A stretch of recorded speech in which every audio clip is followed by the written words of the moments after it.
Cryocap constitue un lien entre la filière hydrogène traditionnelle, désulfuriser le carburant, c'est ce qu'on fait aujourd'hui en Normandie, avec cette nouvelle filière autour de la mobilité propre.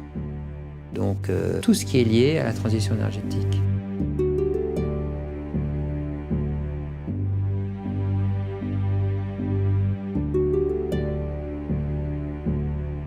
Donc Cryocap est une très bonne illustration de notre détermination et notre conviction. Nous avons des technologies, nous avons la compréhension de la science, nous avons la compréhension des usages qui nous permet de contribuer à la préservation de l'environnement. Alors ce Cryocap, on a décidé de le faire en France, de l'investir en France pour plusieurs raisons.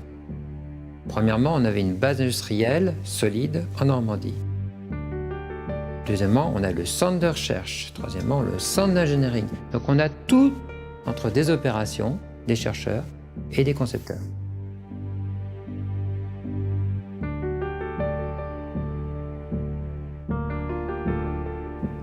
En France, le site de Port-Jérôme est la plus grande unité Air Liquide de production d'hydrogène par reformage de gaz naturel. L'hydrogène produit est directement envoyé vers la raffinerie voisine. Il permet de réduire la teneur en soufre des carburants et de répondre aux normes environnementales. Cryocap est une brique technologique supplémentaire qui permet le captage cryogénique du CO2 émis lors de la production d'hydrogène. Il s'agit d'une première mondiale développée par les équipes Air Liquide. La technologie Cryocap permet également d'augmenter jusqu'à 20% la production d'hydrogène selon la configuration des installations. Le CO2 est liquéfié et passe par une série d'épurateurs qui lui permettent d'atteindre une qualité alimentaire.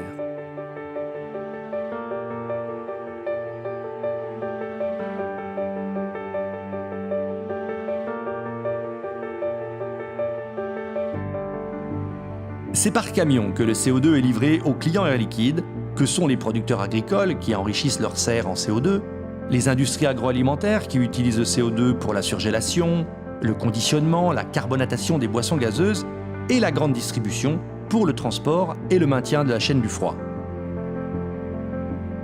Cryocap est une formidable démonstration de la capacité d'innovation d'Air Liquide au service de ses clients, de l'environnement et des futurs usages du CO2 et de l'hydrogène.